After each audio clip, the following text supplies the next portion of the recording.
doing in ZVP? Gonna take a fourth at the left expansion. Mutas again moving their way into the third of Tails. And Mutas are so annoying to deal with at this point in the map, at this point in the game. Tails just does not have the proper stalker count, needs to warp in additional ones. There we go. Gonna bring up his stalker count now up to 18.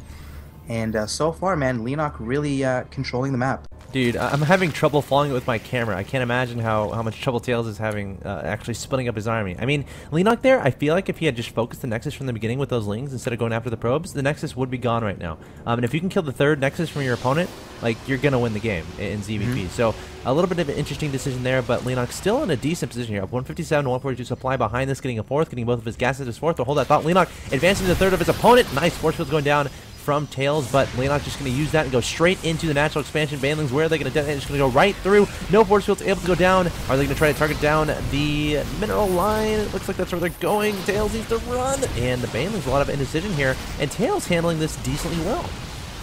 Yeah, man, but the thing is, Tails didn't get the best force fields off. He's actually going to trap all his army in the natural here. A few stalkers again being worked into the main. But Leenock doing so much damage here to the economy of Tails. Tails is just pulling probes everywhere from the third, from the natural, from the main. Looks like he's finally going to be able to recuperate here and hold this off. But Leenock making additional drones. He does have a few links here at the center of the map as well, so he can always send a little bit of a counterattack to the third. But man, Leenock is controlling the game. He's taking expansions everywhere. He's moving around with the Mutas. His creep spread, you know, not so well. He's going to be able to connect some of the bases, maybe extend it a little bit more to the other side of the map. Get Tails a little bit scary. When you see creep, man, it's pretty scary. You don't know if you want to attack into it, you want to stay back. It's a really hard decision. But Leenock moving forward again with the Mutas, going to try to take out these destructible rocks. Not going to be able to do that. And 160 supply to 155. So surprisingly, Tails is keeping up supply against Leenock. Yeah, and I'm a little bit interested, like, I'm intrigued why he's not going for our Templar and Storm, because that is, like, really good against this composition. Ling, Baneling, Muta. Storm is a really good thing to have, but he's going for Colossi, it looks like, and they may not be out in time by the time Leenock decides to engage here, and here he goes. Looks like he's going to go first to the National Expansion, now going to go to the third, actually, and his tail's going to be prepared for this. He needs to have perfect force fields. Baneling's coming in with the force fields, putting him down, but the Banelings... Okay, not getting through. Leenock going to use that to advantage, go straight to the natural expansion. Tails blinking over his own force fields and needs to run away. These probes does Tails. There's a lot of stalkers there, though, and that should be plenty enough to deal with this. So Tails handling this really well.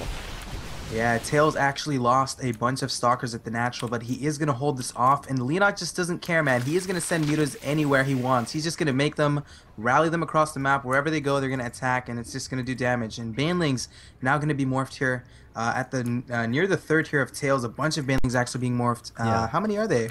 Okay, they just got completed. I think it was like 20 Banelings.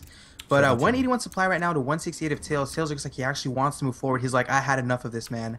I'm not going to be defending against Mutas for long. But just as I say that, looks like Leenock's going to be the one to go aggressive. Force field's going to go off. Going to be able to defend against his Banelings. Banelings going to be forced back. But Leenock is just dancing around. He needs to get more force fields. There we go. Force field's going off. But oh my god, look at Leenock. He can actually go for a little bit of a sandwich. He has a few Lings there, not really doing anything. There we go. Finally going to utilize them. Make his way into the third. And the Colossus. Is the Colossus going to go down? Oh my god, you never ever want to see Colossus go down the lanes. If it's going to go down. But Tails, 180 supply to 134. What just happened? Tails' control is so good.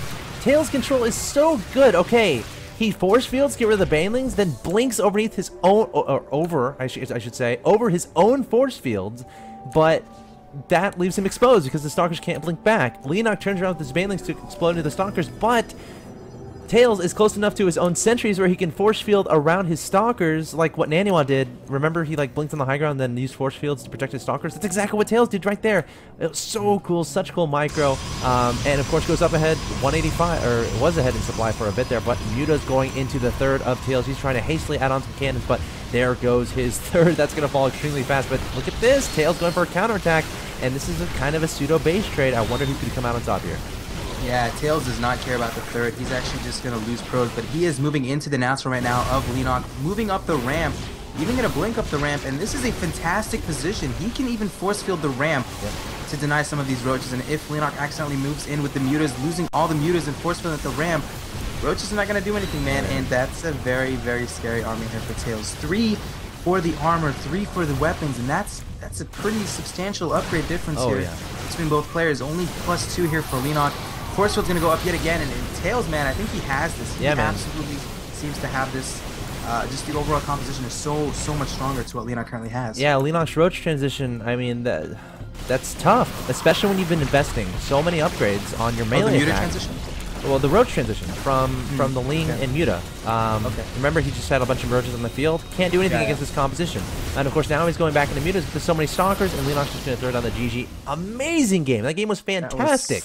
That was God, so many things I can say about both the strategies, but ultimately it just came down to Tails' ability to limit the cost efficiency of the Mutas, the Banelings, and the Lings from Leenock. Of course, again, I theorized earlier if Leenock had just targeted down that Nexus with his Lings, he would have taken it out. I forgot what time that happened at, but it was relatively earlier on, you know, compared to the game as a whole. But Tails just brilliant micro, great force fields, great Blink Stalker micro, great ability to split up his units to greet Leenock's Mutas at multiple locations. And Leenock, he could have multitasked a little bit better. There were times when in the middle of the map he had a bunch of Lings that were just sitting there. They could have been counterattacking into the third, but Leenock wasn't able to do that. So great play from Tails, and he's going to take the 1-0 lead in this best of 3.